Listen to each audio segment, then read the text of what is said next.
சென்னை கோட்டூர்புரம் பேருநகர வளர்ச்சி திட்ட அரசு அலுவலகத்தின் பூட்டை உடைத்து லேப்டாப்புகளை திருடிய வழக்கில் 3 கைது செய்யப்பட்டு 5 லேப்டாப்புகள் பறிமுதல் செய்யப்பட்டிருக்கின்றன.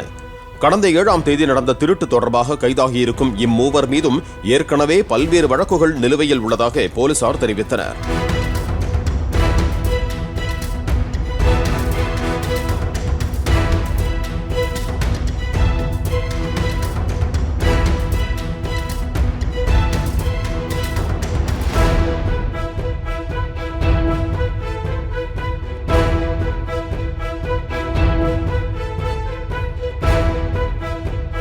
பிளே ஸ்டோர் மற்றும் ஆப் ஸ்டோரில் இருந்து பாலிமர் செயலியை QR கோடு மூலம் பதிவிறக்கம் செய்யுங்கள்.